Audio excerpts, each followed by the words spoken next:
ਸਤਿ ਸ਼੍ਰੀ ਅਕਾਲ। ਤੁਸੀਂ ਦੇਖ ਰਹੇ ਹੋ ਪੰਜਾਬ ਮੇਲ USA ਟੀਵੀ ਚੈਨਲ ਤੇ ਮੈਂ ਹਾਂ ਆਂਚਲ ਚੱਡਾ। ਪੰਜਾਬ ਮੇਲ ਖਬਰਾਂ ਦੇ ਇਸ ਬੁਲੇਟਿਨ 'ਚ ਤੁਹਾਡਾ ਸਵਾਗਤ ਹੈ। ਪੰਜਾਬ ਮੇਲ ਖਬਰਾਂ ਦੇ ਸਪਾਂਸਰ ਨੇ real estate broker Mohan Cheema, real estate ਦੀ ਦੁਨੀਆ ਦਾ ਮੰਨਿਆ ਪਰਮੰਨਿਆ ਨਾਂ ਤੇ ਪੇਸ਼ ਨੇ ਪਹਿਲਾਂ 94 ਖਬਰਾਂ। 50ਵੇਂ ਦਿਨ 'ਚ ਪੁੱਜਾ ਕਿਸਾਨੀ ਕੋਲ ਟਰੈਕਟਰ ਮਾਰਚ ਤੇ ਟਿੱਕੀਆਂ ਸਭ ਦੀਆਂ ਨਜ਼ਰਾਂ। ਕਿਸਾਨ ਅੰਦੋਲਨ ਦਾ ਅਸਰ, ਡਾਇਵਰਟ ਰੂਟ ਨਾਲ ਚੱਲੇਗੀ ਗੋਲਡਨ ਟੈਂਪਲ ਤੇ ਪੱਛਮੀ ਐਕਸਪ੍ਰੈਸ ਟ੍ਰੇਨ। गुरुद्वारा श्री फतेहगढ़ साहब च मनाया गया माघी का त्यौहार। सरबत सेहत बीमा योजना च होए घपले दीआं परतां खुलण लगियां। प्रतिनिधि सभा वालों ट्रंप नूं गद्दियों लाउण लई मता पास। अमरीका ने H1B वीज़ा च कीती सोध, हुण हुनरमंद कामियां नूं मिलेगी पहल। पहले दिन 3 लाख लोकां नूं लगेगा कोरोना दा टीका।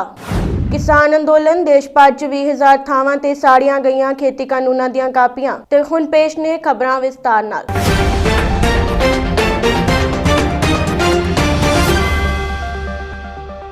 खेती कानूनों ਨੂੰ ਲੈ ਕੇ ਕਿਸਾਨਾਂ ਅਤੇ ਕੇਂਦਰ ਸਰਕਾਰ ਵਿਚਾਲੇ ਜਾਰੀ ਟਕਰਾਅ ਸੁਪਰੀਮ ਕੋਰਟ ਦੇ ਦਖਲ ਦੇ ਬਾਵਜੂਦ ਛੇਤੀ ਖਤਮ ਹੁੰਦਾ ਨਹੀਂ ਵਿਖਾਈ ਦੇ ਰਿਹਾ। ਸੁਪਰੀਮ ਕੋਰਟ ਨੇ ਭਾਵੇਂ ਹੀ ਵਿਵਾਦਿਤ ਖੇਤੀ ਕਾਨੂੰਨਾਂ ਨੂੰ ਠੰਡੇ ਬਸਤੇ ਵਿੱਚ ਪਾ ਕੇ 4 ਮੈਂਬਰੀ ਕਮੇਟੀ ਦਾ ਗਠਨ ਕਰਕੇ ਕਿਸਾਨਾਂ ਨੂੰ ਆਪਣੀ ਗੱਲ ਉਸ ਦੇ ਸਾਹਮਣੇ ਰੱਖਣ ਲਈ ਕਿਹਾ, ਪਰ ਕਿਸਾਨਾਂ ਨੇ ਕਮੇਟੀ ਸਾਹਮਣੇ ਜਾਣ ਤੋਂ ਸਾਫ਼ ਇਨਕਾਰ ਕਰ ਦਿੱਤਾ ਹੈ। ਇਸ ਬਾਰੇ ਉਹਨਾਂ ਦਾ ਮੰਨਣਾ ਹੈ ਕਿ ਪੈਨਲ ਵਿੱਚ ਸ਼ਾਮਲ ਲੋਕ ਇਹਨਾਂ ਕਾਨੂੰਨਾਂ ਦੇ ਹੱਕ ਵਿੱਚ ਹੀ ਖੁੱਲ੍ਹ ਕੇ ਬੋਲਦੇ ਆਏ ਹਨ। ਕਿਸਾਨੀ ਕੋਲ 50ਵੇਂ ਦਿਨ 'ਚ ਪੁੱਜ ਗਿਆ ਹੈ। ਕੇਂਦਰ ਸਰਕਾਰ ਇਹਨਾਂ ਕਾਨੂੰਨਾਂ ਦੇ ਉਹਨਾਂ ਬਿੰਦੂਆਂ ਤੇ ਚਰਚਾ ਕਰਨ ਲਈ ਤਿਆਰ ਹੈ ਜਿਨ੍ਹਾਂ ਨੂੰ ਲੈ ਕੇ ਕਿਸਾਨਾਂ ਨੂੰ ਕੋਈ ਸ਼ੰਕਾ ਹੈ, ਪਰ ਉਹ ਕਾਨੂੰਨਾਂ ਨੂੰ ਵਾਪਸ ਲੈਣ ਲਈ ਤਿਆਰ ਨਹੀਂ ਹੈ। ਸੁਪਰੀਮ ਕੋਰਟ ਵਿੱਚ ਕੇਂਦਰ ਸਰਕਾਰ ਨੇ ਇਹ ਗੱਲ ਸਪਸ਼ਟ ਵੀ ਕਰ ਦਿੱਤੀ ਹੈ। ਇਸ ਤਰ੍ਹਾਂ ਕੇਂਦਰ ਸਰਕਾਰ ਅਤੇ ਰਾਜਧਾਨੀ ਦਿੱਲੀ ਨੂੰ ਕਰੀਬ 1.5 ਮਹੀਨੇ ਤੋਂ ਘੇਰੀ ਬੈਠੇ ਕਿਸਾਨਾਂ ਵਿਚਾਲੇ 15 ਜਨਵਰੀ ਦੀ ਪ੍ਰਸਤਾਵਿਤ 9ਵੇਂ ਦੌਰ ਦੀ ਗੱਲਬਾਤ ਵਿੱਚ ਵੀ ਇਸ ਮਸਲੇ ਦਾ ਕੋਈ ਹੱਲ ਨਿਕਲਦਾ ਨਹੀਂ ਦਿਸ ਰਿਹਾ। ਦੇਸ਼ ਦੀ ਜਨਤਾ ਨੂੰ ਇਸ ਅੰਦੋਲਨ ਨੇ ਕਈ ਚੀਜ਼ਾਂ ਇਕੱਠੀਆਂ ਵਿਖਾਈਆਂ ਹਨ। ਕਿਸਾਨਾਂ ਦੇ ਮਨ ਵਿੱਚ ਗੁੱਸਾ ਪੂਰਾ ਉਬਾਲ ਤੇ ਹੈ, ਪਰ ਇਸ ਦੇ ਬਾਵਜੂਦ ਉਹਨਾਂ ਦੀ ਨਿਮਰਤਾ ਵੀ ਇੱਥੇ ਨਜ਼ਰ ਆਉਂਦੀ ਹੈ। ਕਈ ਲੋਕਾਂ ਨੂੰ ਇੱਥੇ ਲੰਗਰ ਦਾ ਮੁਫਤ ਖਾਣਾ ਅਤੇ ਕਿਸਾਨਾਂ ਨੂੰ ਪੂਰੀ ਸਹੂਲਤ ਨਾਲ ਮਿਲ ਰਿਹਾ ਐਸ਼ੋ ਆਰਾਮ ਨਜ਼ਰ ਆਉਂਦਾ ਹੈ, ਪਰ ਲੱਖਾਂ ਦੀ ਤਾਦਾਦ ਵਿੱਚ ਆਏ ਲੋਕਾਂ ਦਾ ਅਨੁਸ਼ਾਸਨ, ਆਪਣੀ ਜ਼ਿੰਮੇਵਾਰੀ ਦਾ ਅਹਿਸਾਸ, ਭਾਈਚਾਰਕ ਸਾਂਝ, ਸਹਿਣਸ਼ੀਲਤਾ ਅਤੇ ਸਵਾਭਿਮਾਨ ਜਿੱਤ ਦਾ ਜਜ਼ਬਾ, ਵੱਖ-ਵੱਖ ਧਰਮਾਂ, ਵਰਗਾਂ, ਪੇਸ਼ਿਆਂ ਤੇ ਲੋਕਾਂ ਦਾ ਇਕੱਠ ਪੂਰੇ ਜੋਸ਼ ਅਤੇ ਹੋਸ਼ ਨਾਲ ਮਿਲ ਜੁਲ ਕੇ ਇਸ ਅੰਦੋਲਨ ਨੂੰ ਹੁਣ ਤੱਕ ਪੂਰੀ ਤਰ੍ਹਾਂ ਸ਼ਾਂਤਪੂਰਨ ਢੰਗ ਨਾਲ ਚਲਾਉਣ ਲਈ ਕਈ ਜਾਂਚ ਦਾ ਵਿਸ਼ਾ ਵੀ ਬਣ ਸਕਦਾ ਹੈ। ਇਸ ਅੰਦੋਲਨ ਨੂੰ ਹੁਣ ਤੱਕ ਪੂਰੀ ਤਰ੍ਹਾਂ ਸ਼ਾਂਤਪੂਰਨ ਢੰਗ ਨਾਲ ਚਲਾਉਣਾ ਕਈਆਂ ਲਈ ਜਾਂਚ ਦਾ ਵਿਸ਼ਾ ਵੀ ਬਣ ਸਕਦਾ ਹੈ। 15 ਜਨਵਰੀ ਦੀ ਬੈਠਕ ਵਿੱਚ ਕੇਂਦਰ ਦੇ ਰੁਖ ਵਿੱਚ ਕੁਝ ਲਚੀਲਾਪਨ ਨਾ ਆਇਆ ਤਾਂ ਗਣਤੰਤਰ ਦਿਵਸ ਤੇ ਦੇਸ਼ ਵਿੱਚ ਅਜਿਹੀ ਪ੍ਰੀਖਿਆ ਚੋਂ ਲੰਘੇਗਾ ਜਿਸ ਦੀ ਕਿਸੇ ਨੇ ਕਲਪਨਾ ਵੀ ਨਹੀਂ ਕੀਤੀ ਹੋਵੇਗੀ। ਕਿਸਾਨ ਕਹਿ ਰਹੇ ਹਨ ਕਿ ਉਹਨਾਂ ਦਾ ਇਰਾਦਾ ਸੰਸਦ ਘੇਰਨ ਜਾਂ ਲਾਲ ਕਿਲੇ ਤੇ ਝੰਡਾ ਲਹਿਰਾਉਣ ਦਾ ਨਹੀਂ ਹੈ, ਪਰ ਅਮਰੀਕਾ ਵਰਗੇ ਸਰਵ ਸ਼ਕਤੀਸ਼ਾਲੀ ਰਾਸ਼ਟਰ ਦੀ ਸੰਸਦ ਤੇ ਕਬਜ਼ਾ ਤੇ ਹਮਲੇ ਦੇ ਰੂਪ ਵਿੱਚ ਜੋ ਕੁਝ ਹਾਲ ਵਿੱਚ ਸਾਹਮਣੇ ਆਇਆ ਹੈ, ਉਸ ਤੋਂ ਭਾਰਤ ਸਰਕਾਰ ਚੌਕਸ ਹੋ ਗਈ ਹੈ। ਕਿਸਾਨ ਰਾਜਪਥ ਤੇ ਟਰੈਕਟਰਾਂ ਦੇ ਨਾਲ ਸ਼ਾਂਤੀਪੂਰਨ ਪਰੇਡ ਕਰਦੇ ਵੀ ਹਨ ਤਾਂ ਕੇਂਦਰ ਨੂੰ ਰਾਸ ਆਉਣ ਵਾਲਾ ਨਹੀਂ ਹੈ, ਕਿਉਂਕਿ ਉਸ ਦੀ ਸਾਖ ਤੇ ਸਿੱਧਾ ਅਸਰ ਪਵੇਗਾ। ਗਣਤੰਤਰ ਦਿਵਸ ਪਰੇਡ ਤੇ ਦੇਸ਼ ਹੀ ਨਹੀਂ ਵਿਦੇਸ਼ਾਂ ਦੀਆਂ ਵੀ ਨਜ਼ਰਾਂ ਟਿੱਕੀਆਂ ਹੁੰਦੀਆਂ ਹਨ। ਖੇਤੀਬਾੜੀ ਕਾਨੂੰਨਾਂ ਦੇ ਮੁੱਦੇ ਤੇ ਦਿੱਲੀ ਦੀਆਂ ਸਰਹੱਦਾਂ ਤੇ ਡਟੇ ਕਿਸਾਨਾਂ ਦੇ ਅੰਦੋਲਨ ਨੂੰ 50 ਦਿਨ ਪੂਰੇ ਹੋ ਗਏ ਹਨ। ਠੰਡ ਅਤੇ ਸੰਘਣੀ ਧੁੰਦ ਦੇ ਵਿਚਕਾਰ ਕਿਸਾਨ ਦਿੱਲੀ ਦੀਆਂ ਸਾਰੀਆਂ ਸਰਹੱਦਾਂ ਤੇ ਡਟੇ ਹੋਏ ਹਨ। ਕਿਸਾਨ ਅੰਦੋਲਨ ਕਾਰਨ ਪਿਛਲੇ ਕੁਝ ਦਿਨਾਂ ਤੋਂ ਪੰਜਾਬ ਵਿੱਚ ਪੱਛਮੀ ਰੇਲਵੇ ਦੀਆਂ ਕੁਝ ਹੋਰ ਟ੍ਰੇਨਾਂ ਪ੍ਰਭਾਵਿਤ ਹੋਈਆਂ ਹਨ, ਜਿਸ ਕਾਰਨ ਰੇਲਵੇ ਵੱਲੋਂ ਕੁਝ ਟ੍ਰੇਨਾਂ ਨੂੰ ਡਾਇਵਰਟ ਕੀਤਾ ਗਿਆ ਹੈ। 14 ਜਨਵਰੀ ਨੂੰ ਰਵਾਨਾ ਹੋਣ ਵਾਲੀ Amritsar Mumbai central special train ਨੂੰ ਅੰਮ੍ਰਿਤਸਰ ਜੰਡਿਆਲਾ ਬਿਆਸ ਦੀ ਬਜਾਏ ਅੰਮ੍ਰਿਤਸਰ ਤੋਂ ਤਰਨਤਾਰਨ ਤੋਂ ਬਿਆਸ ਦੇ ਰਸਤੇ ਚਲਾਇਆ ਜਾਵੇਗਾ। ਦੱਸ ਦਈਏ ਕਿ 14 ਜਨਵਰੀ ਨੂੰ ਰਵਾਨਾ ਹੋਣ ਵਾਲੀ ਅੰਮ੍ਰਿਤਸਰ ਤੋਂ ਬਾਂਦਰਾ ਟਰਮਿਨਸ ਸਪੈਸ਼ਲ ਟ੍ਰੇਨ ਨੂੰ ਅੰਮ੍ਰਿਤਸਰ ਜੰਡਿਆਲਾ ਦੀ ਥਾਂ ਅੰਮ੍ਰਿਤਸਰ ਤਰਨਤਾਰਨ ਬਿਆਸ ਰਸਤੇ ਮੋੜਿਆ ਜਾਵੇਗਾ। ਸ਼ਹੀਦਾਂ ਦੇ ਪਵਿੱਤਰ ਸਥਾਨ ਗੁਰਦੁਆਰਾ ਸ਼੍ਰੀ ਫਤਿਹਗੜ੍ਹ ਸਾਹਿਬ ਵਿਖੇ ਮਾਘੀ ਦਾ ਤਿਉਹਾਰ ਬੜੀ ਸ਼ਰਧਾ ਨਾਲ ਮਨਾਇਆ ਗਿਆ। ਤੜਕਸਾਰ ਤੋਂ ਹੀ ਸੰਗਤਾਂ ਸੰਘਣੀ ਧੁੰਦ ਦੇ ਬਾਵਜੂਦ ਵੀ ਗੁਰੂ ਘਰ ਨਤਮਸਤਕ ਹੋਣ ਲਈ ਵੱਡੀ ਗਿਣਤੀ 'ਚ ਪੁੱਜਣੀਆਂ ਸ਼ੁਰੂ ਹੋ ਗਈਆਂ। ਇਸ ਮੌਕੇ ਸੰਗਤਾਂ ਨੂੰ ਕੇਂਦਰ ਸਰਕਾਰ ਵੱਲੋਂ ਬਣਾਏ ਗਏ ਕਾਲੇ ਕਾਨੂੰਨਾਂ ਨੂੰ ਰੱਦ ਕਰਵਾਉਣ ਲਈ ਦਿੱਲੀ ਦੇ ਬਾਰਡਰਾਂ ਤੇ ਸੰਘਰਸ਼ ਕਰ ਰਹੇ ਕਿਸਾਨਾਂ ਲਈ ਅਰਦਾਸ ਵੀ ਕੀਤੀ ਗਈ ਹੈ। ਸੰਗਤਾਂ ਦੀ ਵੱਡੀ ਗਿਣਤੀ 'ਚ ਆਮਦ ਨੂੰ ਮੁੱਖ ਰੱਖਦਿਆਂ ਹੋਇਆਂ ਸ਼੍ਰੋਮਣੀ ਗੁਰਦੁਆਰਾ ਪ੍ਰਬੰਧਕ ਕਮੇਟੀ ਵੱਲੋਂ ਸੰਗਤਾਂ ਲਈ ਸੁਚੱਜੇ ਤੇ ਢੁਕਵੇਂ ਪ੍ਰਬੰਧ ਕੀਤੇ ਗਏ ਹਨ। ਮਾਘੀ ਦੇ ਤਿਉਹਾਰ ਮੌਕੇ ਵੱਖ-ਵੱਖ ਪਿੰਡਾਂ ਦੀਆਂ ਪੰਚਾਇਤਾਂ ਵੱਲੋਂ ਸੰਗਤ ਲਈ ਲੰਗਰ ਵੀ ਲਗਾਏ ਗਏ। ਇਸ ਮੌਕੇ ਤੇ ਗੁਰਦੁਆਰਾ ਸ਼੍ਰੀ ਫਤਿਹਗੜ੍ਹ ਸਾਹਿਬ ਦੇ ਮੁੱਖ ਗ੍ਰੰਥੀ ਭਾਈ ਹਰਪਾਲ ਸਿੰਘ ਅਤੇ ਗੁਰਦੁਆਰਾ ਸ਼੍ਰੀ ਫਤਿਹਗੜ੍ਹ ਸਾਹਿਬ ਦੇ ਮੈਨੇਜਰ ਗੁਰਦੀਪ ਸਿੰਘ ਕੰਗ ਵੱਲੋਂ ਸੰਗਤਾਂ ਨੂੰ ਮਾਘੀ ਮਹੀਨੇ ਸੰਗਰਾਂਦ ਦੀ ਮੁਬਾਰਕਬਾਦ ਵੀ ਦਿੱਤੀ ਗਈ ਹੈ। ਸਰਬਤ ਸਿਹਤ ਬੀਮਾ योजना 'ਚ ਹੋਏ ਘਪਲੇ ਦੀਆਂ ਪਰਤਾਂ ਹੌਲੀ-ਹੌਲੀ ਖੁੱਲ ਰਹੀਆਂ ਹਨ। ਸ਼ਹਿਰ ਦੇ 3 ਪ੍ਰਸਿੱਧ ਪ੍ਰਾਈਵੇਟ ਹਸਪਤਾਲਾਂ ਦਾ ਵੀ ਯੋਜਨਾ ਤਹਿਤ ਮਰੀਜ਼ਾਂ ਦਾ ਰਿਕਾਰਡ ਮੇਲ ਨਹੀਂ ਖਾ ਰਿਹਾ। संभावना जताई जा रही है कि सेहत विभाग उक्त हस्पतालों ते जल्द कोई कार्रवाई कर सकता है। इस तो पहला विभाग वालों 3 प्राइवेट हस्पतालों की योजना तहत मान्यता रद्द कर दी गई है। जानकारी अनुसार केंद्र ਅਤੇ पंजाब सरकार वालों जरूरतमंद परिवारों ਲਈ आयुष्मान भारत सरबत सेहत बीमा योजना शुरू की गई है। हर परिवार ਨੂੰ 5 ਲੱਖ रुपए तक ਦੀਆਂ सेहत सेवावां प्रति साल मुफ्त देने की योजना है। योजना तहत ਲੱਖਾਂ रुपए होने कारण कुछ प्राइवेट हस्पताल दिनों ही पैसा कमाने के चक्कर सरकारी योजना की दुरवरतों करन लग पे हैं। जिले च 3 प्राइवेट हस्पतालों का नाम कपलेट सामने आने तो बाद विभाग वालों हस्पतालों की मान्यता रद्द कर दी गई है। तो हुण जिले के 87 हस्पतालों के रिकॉर्डों की जांच भी की जा रही है। इस दौरान पाया गया है कि जिले के 3 होर प्रसिद्ध प्राइवेट हस्पतालों का रिकॉर्ड भी योजना अनुसार मेल नहीं खा रहा। प्रशासन वालों तो इस मामले ਨੂੰ गंभीरता ਨਾਲ लिया ही जा रहा है। ਨਾਲ ही सेहत विभाग वालों भी प्रसिद्ध प्राइवेट हस्पतालों के रिकॉर्ड ਨੂੰ खंगालिया भी जा रहा है। विभागी सूत्र दसदे हैं कि कुछ हस्पतालों की कार्रवाई होना संभव है। सेहत विभाग के उच्च अधिकारी इस मामले च कुछ भी दसन तो पासा वट रहे हैं, जदों कि दूजे पासे हस्पताल प्रसिद्ध होने कारण हो सकता है कि उन्हों की वड्डी सिफारिश कारण विभाग कार्रवाई ना कर सके। सूत्र दसदे हैं कि सरबत सेहत बीमा योजना अनुसार पहला भी कई हस्पतालों का रिकॉर्ड मेल ना खाण कारण शिकायतां विभाग कोल पहुंच चुकियां हैं, पर विभाग वालों खानापूर्ति करते हुए हस्पतालों खिलाफ कोई कार्रवाई नहीं की गई है। पर हुण 3 हस्पतालों का नाम सामने आने तो बाद उन्हां दी मान्यता रद्द कर दी गई है। दूजे पासे सवाल खड़ा हो रहा है कि इस तो पहला जिहड़े हस्पतालों का रिकॉर्ड ठीक नहीं सी कि उन्हां ते कोई कार्रवाई होवेगी जां कार्रवाई दे नां ते विभाग खानापूर्ति करेगा।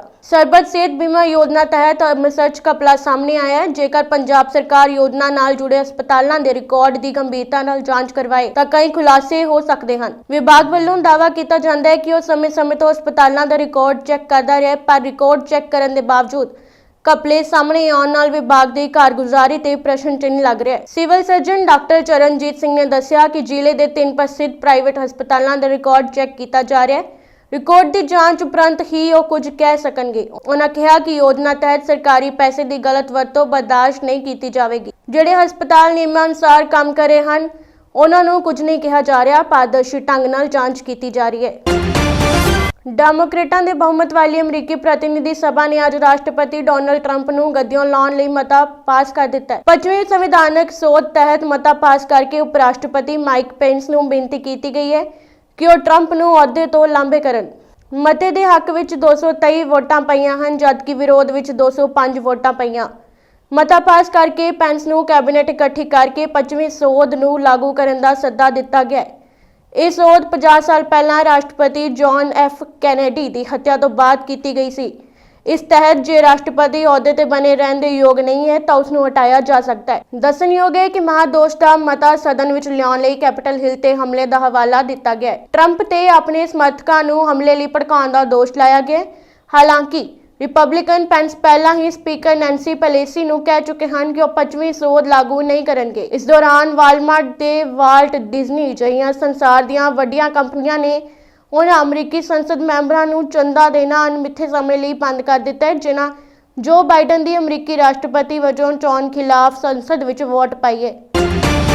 ट्रंप प्रशासन ने शुक्रवार नूं H-1B वीज़ा की चोण प्रक्रिया विच सोध करदिआं इस विच मौजूदा लाटरी प्रक्रिया की जगह तनख्वाह अते हुनर नूं तरजीह दित्ती है। इस संबंध विच एक नोटिफिकेशन संघी रजिस्टर विच प्रकाशित हुई अते 60 दिनां विच लागू हो जाएगी। गौर मतलब है कि H-1B वीज़ा गैर प्रवासी वीज़ा है जो अमरीकी कंपनियां नूं महारत वाले अहुदिਆਂ ते विदेशी पेशेवरां की नियुक्ति की इजाजत दिंदा है। इस वीज़ा के जरिए अमरीकी टैक्नोलॉजी कंपनियां हज़ारां की गिनती में भारत और चीन के पेशेवरां की नियुक्तियां करदियां हन। H-1B वीज़ा के लिए अर्जी देने का अगला सैशन 1 अप्रैल तो शुरू होगा। राष्ट्रपति डोनाल्ड ट्रंप के कार्यकाल में 2 हफ्ते तो भी घट समा बचा है। अजिहे विच नोटिफिकेशन अमरीका विच प्रवासियों नूं दाखिल होने तो रोकने की ताज़ा कोशिश मनी जा रही है। भावें कि यह कहना जल्दबाजी होगा कि यह सोध भारतीय कंपनियों नूं किवें प्रभावित करेगा, क्योंकि आगामी बाइडेन प्रशासन नोटिफिकेशन की समीक्षा कर सकता है। हुण तक नोटिफिकेशन ते किसी भी कंपनी जां कारोबारी बॉडी की कोई प्रतिक्रिया नहीं आई है। ट्रंप दीआं विदेश नीतियां विच प्रवासियों के दाखिल होने तो रोकण ते खास तौर ते ध्यान दिता गया है अते उन्हां ने अपने कार्यकाल के शुरू विच ही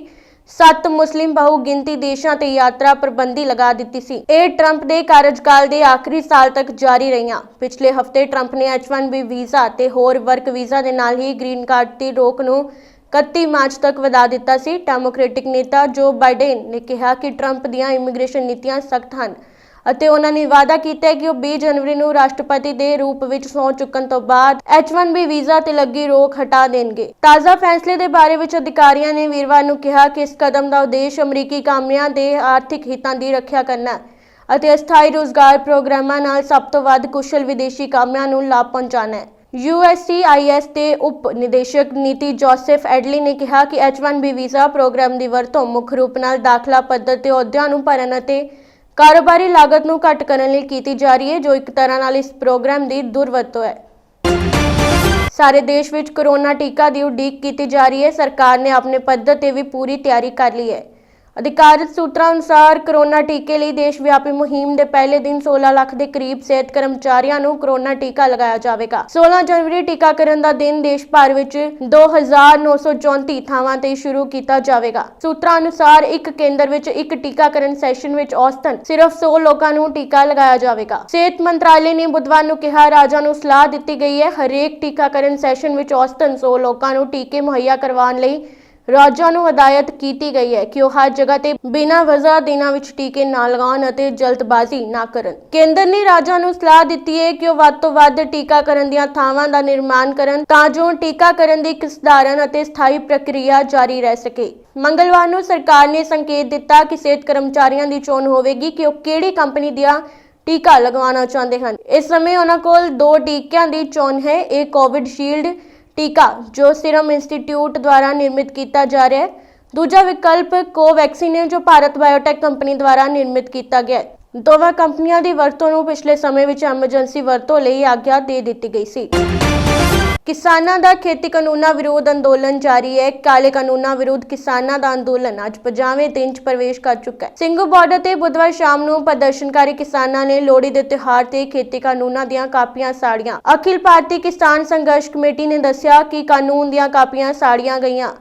ਕਿਸਾਨ ਕਮੇਟੀ ਨੇ ਦੱਸਿਆ ਕਿ 3 ਖੇਤੀ ਕਾਨੂੰਨਾਂ ਅਤੇ ਬਿਜਲੀ ਬਿੱਲ 2020 ਨੂੰ ਰੱਦ ਕਰਨ ਦੀਆਂ ਕਿਸਾਨਾਂ ਦੀਆਂ ਮੰਗਾਂ ਤੇ ਸਰਕਾਰ ਦਾ ਰਵੱਈਆ ਅੜੀਅਲ ਬਣਿਆ ਹੋਇਆ ਹੈ। ਸਰਕਾਰ ਆਪਣੀ ਜ਼ਿੱਦ ਤੇ ਅੜੀ ਹੋਈ ਹੈ। ਉਹਨਾਂ ਵਿਰੁੱਧ ਅੰਦੋਲਨ ਤੇਜ਼ ਕਰਦਿਆਂ ਦੇਸ਼ ਭਰ 'ਚ 20,000 ਤੋਂ ਵੱਧ ਥਾਵਾਂ ਤੇ ਖੇਤੀ ਕਾਨੂੰਨਾਂ ਦੀਆਂ ਕਾਪੀਆਂ ਸਾੜੀਆਂ ਗਈਆਂ। ਸਾਰੀਆਂ ਥਾਵਾਂ ਤੇ ਕਿਸਾਨਾਂ ਨੇ ਇਕੱਠੇ ਹੋ ਕੇ ਕਾਨੂੰਨ ਦੀਆਂ ਕਾਪੀਆਂ ਸਾੜੀਆਂ ਅਤੇ ਉਹਨਾਂ ਨੂੰ ਰੱਦ ਕਰਨ ਲਈ ਨਾਅਰੇਬਾਜ਼ੀ ਵੀ ਕੀਤੀ ਗਈ। ਕਿਸਾਨ ਕਮੇਟੀ ਨੇ ਦਿੱਲੀ ਦੇ ਆਸ-ਪਾਸ 300 ਕਿਲੋਮੀਟਰ ਦੇ ਦਾਇਰੇ 'ਚ ਸਥਿਤ ਸਾਰੇ ਜ਼ਿਲ੍ਹਿਆਂ ਦੇ ਕਿਸਾਨਾਂ ਨੂੰ ਅਪੀਲ ਕੀਤੀ ਹੈ ਉਹ ਦਿੱਲੀ 'ਚ ਗਣਤੰਤਰ ਦਿਵਸ ਤੇ ਟਰੈਕਟਰ ਪਰੇਡ ਦੀ ਤਿਆਰੀ 'ਚ ਜੁਟੇ ਅਤੇ ਬਾਰਡਰ ਤੇ ਇਕੱਠੇ ਹੋਣ। ਦੂਜੇ ਪਾਸੇ 18 ਜਨਵਰੀ ਨੂੰ ਸਾਰੇ ਜ਼ਿਲ੍ਹਿਆਂ 'ਚ ਮਹਿਲਾ ਕਿਸਾਨ ਦਿਵਸ ਮਨਾਇਆ ਜਾਵੇਗਾ ਅਤੇ ਬੰਗਾਲ 'ਚ 20 ਤੋਂ 22 ਜਨਵਰੀ, ਮਹਾਰਾਸ਼ਟਰ 'ਚ 24 ਤੋਂ 26 ਜਨਵਰੀ, ਕੇਰਲ, ਤੇਲੰਗਾਨਾ, ਆਂਧਰਾ ਪ੍ਰਦੇਸ਼ 'ਚ 23 ਤੋਂ 25 ਜਨਵਰੀ ਅਤੇ ਓਡੀਸ਼ਾ 23 ਜਨਵਰੀ ਨੂੰ ਰਾਜਪਾਲ ਦੇ ਦਫ਼ਤਰ ਦੇ ਸਾਹਮਣੇ ਵਿਰੋਧ ਪ੍ਰਦਰਸ਼ਨ ਕੀਤਾ ਜਾਵੇਗਾ।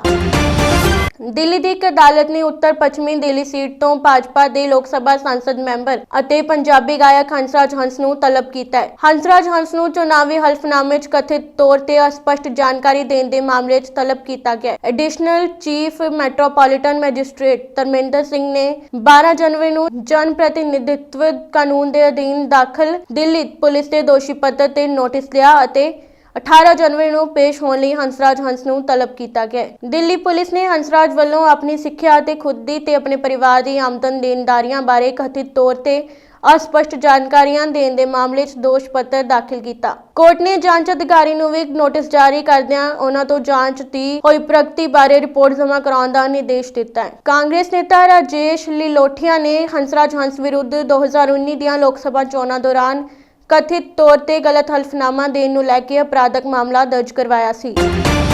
ਪਿੰਡ ਬਰਗਾੜੀ ਸਮੇਤ ਪੰਜਾਬ ਦੇ ਵੱਖ-ਵੱਖ ਹਿੱਸਿਆਂ ਵਿੱਚ ਗੁਰੂ ਗ੍ਰੰਥ ਸਾਹਿਬ ਦੀ ਹੋਈ ਬੇਅਦਬੀ ਦੇ ਮਾਮਲਿਆਂ ਸੰਬੰਧੀ ਕੌਮੀ ਜਾਂਚ ਏਜੰਸੀ ਨੇ ਅੱਜ ਪੰਜਾਬ ਪੁਲਿਸ ਨੂੰ ਕੇਸ ਫਾਈਲ ਅਤੇ ਹੋਰ ਸੰਬੰਧਿਤ ਦਸਤਾਵੇਜ਼ ਨਹੀਂ ਸੌਂਪੇ। ਬੇਅਦਬੀ ਮਾਮਲਿਆਂ ਦੀ ਅੱਜ ਮੋਹਾਲੀ ਸਥਿਤ CBI ਦੇ ਵਿਸ਼ੇਸ਼ ਜੱਜ GS ਸੇਖੋਂ ਦੀ ਅਦਾਲਤ ਵਿੱਚ ਸੁਣਵਾਈ ਹੋਈ। ਬੀਤੇ ਦਿਨੀ CBI ਅਦਾਲਤ ਨੇ CBI ਦੇ ਜਾਂਚ ਅਧਿਕਾਰੀ ਨੂੰ ਕੇਸ ਫਾਈਲ ਲੈ ਕੇ ਪੇਸ਼ ਹੋਣ ਲਈ ਕਿਹਾ ਸੀ, ਪਰ ਅੱਜ ਜਾਂਚ ਅਧਿਕਾਰੀ ਅਦਾਲਤ ਵਿੱਚ ਪੇਸ਼ ਨਹੀਂ ਹੋਏ। ਸੁਣਵਾਈ ਦੌਰਾਨ CBI ਦੇ ਵਕੀਲਾਂ ਨੇ ਅਦਾਲਤ ਨੂੰ ਦੱਸਿਆ ਕਿ ਬੇਅਦਬੀ ਮਾਮਲਿਆਂ ਸੰਬੰਧੀ CBI ਦੇ ਜਾਂਚ ਅਧਿਕਾਰੀ ਮਰਹੂਮ ਅਦਾਕਾਰ ਸੁਸ਼ਾਂਤ ਰਾਜਪੂਤ ਕਤਲ ਕੇਸ ਵਿੱਚ ਰੁੱਝੇ ਹੋਣ ਕਾਰਨ ਅੱਜ ਅਦਾਲਤ ਵਿੱਚ ਪੇਸ਼ ਨਹੀਂ ਹੋ ਸਕੇ। ਲਿਹਾਜ਼ਾ ਕੇਸ ਫਾਈਲ ਸਮੇਤ ਹੋਰ ਲੋੜੀਂਦੇ ਦਸਤਾਵੇਜ਼ ਪੰਜਾਬ ਪੁਲਿਸ ਦੇ ਸਪੁਰਦ ਕਰਨ ਲਈ ਜਾਂਚ ਏਜੰਸੀ ਨੂੰ 10 ਦਿਨ ਦੀ ਮੌਲਤ ਦਿੱਤੀ ਜਾਵੇ।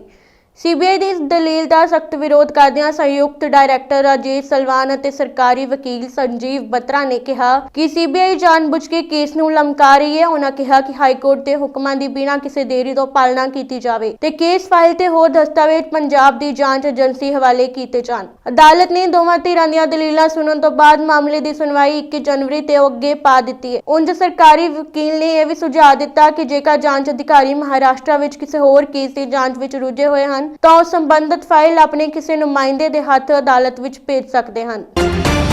ਕੈਨੇਡਾ ਦੇ ਸ਼ਹਿਰ ਕੈਲਗਰੀ ਦੇ ਮਨਜੀਤ ਸਿੰਘ ਪਿਆਸਾ ਨੂੰ ਬਿਨਾਂ ਲਾਇਸੈਂਸ ਤੋਂ ਲੋਕਾਂ ਨੂੰ ਇਮੀਗ੍ਰੇਸ਼ਨ ਸੇਵਾਵਾਂ ਪ੍ਰਦਾਨ ਕਰਨ ਦੇ ਦੋਸ਼ ਹੇਠ 18 ਮਹੀਨਿਆਂ ਲਈ ਪ੍ਰੋਬੇਸ਼ਨ ਤੋਂ $4,000 ਦਾ ਜੁਰਮਾਨਾ ਅਤੇ $6,000 ਤੋਂ ਵੱਧ ਦੀ ਅਦਾਇਗੀ ਮੁਆਵਜ਼ੇ ਵਜੋਂ ਅਦਾ ਕਰਨ ਦਾ ਹੁਕਮ ਦਿੱਤਾ ਹੈ। ਕੈਨੇਡੀਅਨ ਬਾਰਡਰ ਸਰਵਿਸਿਜ਼ ਏਜੰਸੀ ਵੱਲੋਂ ਇੱਕ ਗੁਪਤ ਸੂਚਨਾ ਦੇ ਆਧਾਰ ਤੇ ਮਈ 2019 ਵਿੱਚ ਇੱਕ ਜਾਂਚ ਸ਼ੁਰੂ ਕੀਤੀ ਗਈ ਸੀ। ਮੁੱਢਲੀ ਜਾਂਚ ਤੋਂ ਪਤਾ ਲੱਗਾ ਕਿ ਇਹ ਵਿਅਕਤੀ ਵਕੀਲ ਜਾਂ ਲਾਇਸੈਂਸਸ਼ੁਦਾ ਇਮੀਗ੍ਰੇਸ਼ਨ ਸਲਾਹਕਾਰ ਨਹੀਂ ਸੀ। CBSA ਦੇ ਅਧਿਕਾਰੀਆਂ ਅਨੁਸਾਰ 29 ਮਈ 2019 ਕੈਲਗਰੀ ਦੇ ਇੱਕ ਦਫ਼ਤਰ ਵਿਖੇ ਸਰਚ ਵਾਰੰਟ ਚਲਾਇਆ ਗਿਆ ਸੀ ਅਤੇ ਨਤੀਜੇ ਵਜੋਂ immigration and refugee protection act ਅਤੇ ਕ੍ਰਿਮੀਨਲ ਕੋਡ ਆਫ ਕੈਨੇਡਾ ਦੇ ਅਪਰਾਧਾਂ ਨਾਲ ਸੰਬੰਧਿਤ ਮਹੱਤਵਪੂਰਨ ਦਸਤਾਵੇਜ਼ ਅਤੇ ਇਲੈਕਟ੍ਰੋਨਿਕ ਸਬੂਤਾਂ ਨੂੰ ਜ਼ਬਤ ਕੀਤਾ ਗਿਆ ਸੀ। ਅਗਸਤ 2019 ਵਿੱਚ ਏਬਲ ਪ੍ਰੋਫੈਸ਼ਨਲ ਸਰਵਿਸਿਜ਼ ਲਿਮਟਿਡ ਤੇ ਮਨਜੀਤ ਸਿੰਘ ਪਿਆਸਾ ਉੱਤੇ immigration and refugee protection act ਅਧੀਨ ਉਹਨਾਂ ਤੇ ਧੋਖਾਧੜੀ ਦੇ ਨਾਲ 6 ਦੋਸ਼ਾਂ ਦੇ ਤਹਿਤ ਉਸ ਨੂੰ ਗ੍ਰਿਫਤਾਰ ਕੀਤਾ ਗਿਆ ਸੀ। ਪਿਆਸਾ ਨੇ 2 ਦਸੰਬਰ 2020 ਨੂੰ ਆਪਣਾ ਜੁਰਮ ਕਬੂਲ ਕਰ ਲਿਆ ਤੇ 18 ਮਹੀਨਿਆਂ ਦੀ ਪ੍ਰੋਬੇਸ਼ਨ ਅਤੇ $4,000 ਜੁਰਮਾਨੇ ਦੀ ਸਜ਼ਾ ਸੁਣਾਈ ਗਈ ਹੈ। ਪਿਆਸਾ ਨੂੰ ਪੀੜਤਾਂ ਨੂੰ $6,000 ਤੋਂ ਵੱਧ ਦਾ ਮੁਆਵਜ਼ਾ ਦੇਣ ਦਾ ਵੀ ਹੁਕਮ ਦਿੱਤਾ ਗਿਆ ਹੈ। CBSA ਦਾ ਕਹਿਣਾ ਹੈ ਕਿ ਜਨਵਰੀ 2011 ਤੋਂ ਮਈ 2019 ਵਿਚਕਾਰ ਪਿਆਸਾ ਨੇ 150 ਤੋਂ ਵੱਧ ਜਾਣਿਆਂ ਨੂੰ ਇਮੀਗ੍ਰੇਸ਼ਨ ਸੇਵਾਵਾਂ ਪ੍ਰਦਾਨ ਕੀਤੀਆਂ ਸਨ। ਸੰਯੁਕਤ ਰਾਜ ਅਮਰੀਕਾ ਤੇ ਕੈਨੇਡਾ ਵਿਚਕਾਰ ਸਫ਼ਰ ਕਰਨ ਦੀ ਉਡੀਕ 'ਚ ਬੈਠੇ ਲੋਕਾਂ ਦਾ ਇੰਤਜ਼ਾਰ ਹੋਰ ਲੰਮਾ ਹੋ ਗਿਆ ਹੈ। ਕੈਨੇਡਾ ਦੀ ਜਸਟਿਨ ਟਰੂਡੋ ਸਰਕਾਰ ਨੇ ਕੈਨੇਡਾ ਅਮਰੀਕਾ ਸਰਹੱਦ ਰਾਹੀਂ ਗੈਰ ਜ਼ਰੂਰੀ ਯਾਤਰਾ ਤੇ ਲਾਈ ਪਾਬੰਦੀ ਹੋਰ ਅੱਗੇ ਵਧਾ ਕੇ 21 ਫਰਵਰੀ ਤੱਕ ਕਰ ਦਿੱਤੀ ਹੈ। ਮਹਾਮਾਰੀ ਦੇ ਫੈਲਣ ਨੂੰ ਸੀਮਿਤ ਕਰਨ ਲਈ ਕੈਨੇਡਾ ਅਮਰੀਕੀ ਜ਼ਮੀਨੀ ਸਰਹੱਦ ਰਾਹੀਂ ਗੈਰ ਜ਼ਰੂਰੀ ਯਾਤਰਾ ਨੂੰ ਬੰਦ ਕਰਨ ਦੇ ਮੌਜੂਦਾ ਸਮਝੌਤਾ ਪਿਛਲੇ ਸਾਲ ਮਾਰਚ ਵਿੱਚ ਲਾਗੂ ਕੀਤਾ ਗਿਆ ਸੀ, ਜਿਸ ਨੂੰ ਹੁਣ ਤੱਕ ਹਰ ਮਹੀਨੇ ਤੋਂ ਰੀਨਿਊ ਕੀਤਾ ਜਾ ਚੁੱਕਾ ਹੈ। ਸਰਹੱਦੀ ਪਾਬੰਦੀਆਂ ਤੇ ਮੌਜੂਦਾ ਸਮਝੌਤਾ 21 ਜਨਵਰੀ ਨੂੰ ਖਤਮ ਹੋਣ ਵਾਲਾ ਸੀ, ਜੋ ਹੁਣ 21 ਫਰਵਰੀ ਤੱਕ ਲਈ ਹੋ ਗਿਆ ਹੈ। ਹਾਲਾਂਕਿ ਵਪਾਰਕ ਗਤੀਵਿਧੀਆਂ ਨੂੰ ਇਸ ਪਾਬੰਦੀ ਤੋਂ ਛੋਟ ਹੈ। ਪਾਬੰਦੀਆਂ ਤਹਿਤ ਸੈਲਾਨੀਆਂ ਅਤੇ ਸਰਹੱਦ ਪਾਰ ਦੀਆਂ ਯਾਤਰਾਵਾਂ ਤੇ ਪਾਬੰਦੀ ਹੈ। ਇਸ ਤੋਂ ਇਲਾਵਾ ਕੁਝ ਵਿਸ਼ੇਸ਼ ਪਰਿਵਾਰਕ ਮੈਂਬਰਾਂ ਅਤੇ ਅਜ਼ੀਜ਼ਾਂ ਨੂੰ ਛੋਟ ਦਿੱਤੀ ਗਈ ਹੈ, ਜੋ ਅਮਰੀਕਾ ਅਤੇ ਹੋਰ ਦੇਸ਼ਾਂ ਤੋਂ ਕੈਨੇਡਾ ਹਮਦਰਦੀ ਦੇ ਆਧਾਰ ਤੇ ਆ ਸਕਦੇ ਹਨ। ਹਾਲਾਂਕਿ ਪਹੁੰਚਣ ਤੇ ਲਾਜ਼ਮੀ ਤੌਰ ਤੇ ਇਕਾਂਤਵਾਸ ਨਿਯਮਾਂ ਦੀ ਪਾਲਣਾ ਜ਼ਰੂਰੀ ਹੋਵੇਗੀ। ਅਜਿਹਾ ਨਾ ਕਰਨ ਤੇ ਜੁਰਮਾਨਾ ਲੱਗ ਸਕਦਾ ਹੈ। ਪ੍ਰਧਾਨ ਮੰਤਰੀ ਜਸਟਿਨ ਟਰੂਡੋ ਨੇ ਕਿਹਾ, ਇਸ ਮਹਾਮਾਰੀ ਦੀ ਸ਼ੁਰੂਆਤ ਤੋਂ ਬਾਅਦ ਸਾਡਾ ਧਿਆਨ ਤੁਹਾਡੀ ਅਤੇ ਤੁਹਾਡੇ ਪਰਿਵਾਰ ਦੀ ਰੱਖਿਆ ਕਰਨ ਵੱਲ ਹੈ। ਟਰੂਡੋ ਨੇ ਕਿਹਾ ਕਿ ਚਾਹੇ ਲੋਕਾਂ ਦਾ ਟੀਕਾਕਰਨ ਜਾਂ ਫਿਰ ਸਖਤ ਯਾਤਰਾ ਪਾਬੰਦੀਆਂ ਹੋਣ, ਇਹਨਾਂ ਦਾ ਮਕਸਦ ਕੈਨੇਡੀਅਨਾਂ ਦੀ ਹਿਫਾਜ਼ਤ ਕਰਨਾ ਹੈ। ਕੈਨੇਡਾ ਵਿੱਚ ਪੁਲਿਸ ਲਈ ਸਭ ਤੋਂ ਵੱਡੀ ਚੁਣੌਤੀ ਨਸ਼ਿਆਂ ਅਤੇ ਗੈਂਗਵਾਰਾਂ ਨੂੰ ਕਾਬੂ ਕਰਨਾ ਹੈ। ਆਏ ਦਿਨ ਇੱਥੇ ਗੈਂਗਵਾਰਾਂ ਵਿੱਚ ਲੋਕਾਂ ਦੇ ਕਤਲ ਦੀਆਂ ਖਬਰਾਂ ਆਉਂਦੀਆਂ ਰਹਿੰਦੀਆਂ ਹਨ। ਬਹੁਤ ਦੁੱਖ ਦੀ ਗੱਲ ਹੈ ਕਿ ਇਹਨਾਂ ਗੈਂਗਵਾਰਾਂ ਵਿੱਚ ਕਈ ਪੰਜਾਬੀ ਨੌਜਵਾਨ ਵੀ ਸ਼ਾਮਿਲ ਹਨ। ਗਲੋਬਲ ਨਿਊਜ਼ CA ਦੀ ਰਿਪੋਰਟ ਮੁਤਾਬਕ ਬੀਤੇ ਦਿਨੀ ਇੱਥੇ ਗੈਂਗਸਟਰਾਂ ਦਾ ਸਾਥੀ ਰਿਹਾ 28 ਸਾਲਾ ਦਿਲਰਾਜ ਜੋਹਲ ਦਾ ਕਤਲ ਕਰ ਦਿੱਤਾ ਗਿਆ। CTV ਨਿਊਜ਼ ਦੀ ਖਬਰ ਮੁਤਾਬਕ ਦਿਲਰਾਜ ਦਾ ਸ਼ਨੀਵਾਰ ਰਾਤ 12 ਵਜੇ ਰਿਚਮੰਡ ਲੈਂਸਡਾਊਨ ਰੋਡ ਤੇ 8100 ਬਲਾਕ ਵਿੱਚ ਸਥਿਤ ਘਰ 'ਚ ਗੋਲੀ ਮਾਰ ਕੇ ਕਤਲ ਕਰ ਦਿੱਤਾ ਗਿਆ ਹੈ। ਦੱਸਿਆ ਜਾ ਰਿਹਾ ਹੈ ਕਿ ਪਹਿਲਾਂ ਇਹ ਕਿਸੇ ਹੋਰ ਗੈਂਗ ਨਾਲ ਜੁੜਿਆ ਸੀ ਤੇ ਫਿਰ ਇਸਨੇ ਕਿਸੇ ਹੋਰ ਗੈਂਗ ਨਾਲ ਦੋਸਤੀ ਕਰ ਲਈ ਸੀ ਤੇ ਦੁਸ਼ਮਣੀ ਕਾਰਨ ਉਸ ਦਾ ਕਤਲ ਕੀਤਾ ਗਿਆ ਹੈ। ਮਾਮਲੇ ਦੀ ਜਾਂਚ ਕਰ ਰਹੇ ਸਰਜੈਂਟ ਫਰੇਕ ਜੰਗ ਨੇ ਦੱਸਿਆ ਕਿ ਅਜਿਹੀਆਂ ਵਾਰਦਾਤਾਂ ਸਾਡੇ ਸਮਾਜ ਉੱਤੇ ਬੁਰਾ ਪ੍ਰਭਾਵ ਪਾ ਰਹੀਆਂ ਹਨ। ਉਹਨਾਂ ਨੇ ਕਿਹਾ ਕਿ ਦਸੰਬਰ ਦੇ ਮੱਧ ਤੋਂ ਹੁਣ ਤੱਕ ਗੈਂਗਵਾਰ ਦੀਆਂ 6 ਵਾਰਦਾਤਾਂ ਵਾਪਰ ਚੁੱਕੀਆਂ ਹਨ। ਉਹਨਾਂ ਮਾਪਿਆਂ ਨੂੰ ਵੀ ਕਿਹਾ ਕਿ ਜੇਕਰ ਉਹਨਾਂ ਦਾ ਬੱਚਾ $60,000 ਦੀ SUV ਗੱਡੀ ਲੈ ਕੇ ਘਰ ਆਉਂਦਾ ਹੈ ਤਾਂ ਆਪਣੇ ਆਪ ਹੀ ਉਹਨਾਂ ਨੂੰ ਸਮਝ ਜਾਣਾ ਚਾਹੀਦਾ ਹੈ ਕਿ ਉਹ ਕੰਮ ਨਹੀਂ ਕਰ ਰਿਹਾ। ਇਸ ਲਈ ਉਸ ਕੋਲੋਂ ਇਸ ਸੰਬੰਧੀ ਪ੍ਰਸ਼ਨ ਪੁੱਛੋ ਤੇ ਜਾਂਚ ਪੜਤਾਲ ਕਰਦੇ ਰਹੋ ਕਿ ਉਸ ਦੀ ਦੋਸਤੀ ਕਿਹਨਾਂ ਨਾਲ ਹੈ ਤੇ ਉਹ ਕੀ ਕਰਦਾ ਹੈ। ਉਹਨਾਂ ਦੱਸਿਆ ਕਿ 2 ਹਫ਼ਤੇ ਪਹਿਲਾਂ 19 ਸਾਲਾ ਹਰਮਨ ਸਿੰਘ ਦੇਸੀ ਅਤੇ ਇੱਕ 14 ਸਾਲਾ ਮੁੰਡੇ ਦਾ ਕਤਲ ਹੋਇਆ। ਇਸ ਦੇ ਬਾਅਦ 6 ਜਨਵਰੀ ਨੂੰ ਗੈਂਗਸਟਰ ਗੈਰੀ ਕੰਗਰਾਉਸ ਦੇ ਘਰ ਵਿੱਚ ਕਤਲ ਹੋਇਆ ਤੇ ਫਿਰ 29 ਸਾਲਾ ਅਨੀਸ ਮਹਿਮੂਦ ਦਾ ਰਿਚਮੰਡ ਵਿੱਚ ਕਤਲ ਹੋਇਆ। ਤਾਜ਼ਾ ਮਾਮਲਾ ਦਿਲਰਾਜ ਜੋਹਲ ਨਾਲ ਸੰਬੰਧਿਤ ਹੈ। ਇਸ ਲਈ ਗੈਂਗਵਾਰ ਰੋਕਣ ਲਈ ਮਾਪਿਆਂ ਨੂੰ ਆਪਣੇ ਬੱਚਿਆਂ ਦੇ ਵਧੇਰੇ ਨਜ਼ਰ ਰੱਖਣ ਦੀ ਜ਼ਰੂਰਤ ਹੈ। ਤੇ ਇਹ ਸਨ ਅੱਜ ਦੀਆਂ ਖਾਸ ਖਬਰਾਂ। ਹੋਰ ਪ੍ਰੋਗਰਾਮਾਂ ਨੂੰ ਦੇਖਣ ਲਈ ਦੇਖਦੇ ਰਹੋ ਪੰਜਾਬ ਮੇਲ USA TV ਚੈਨਲ।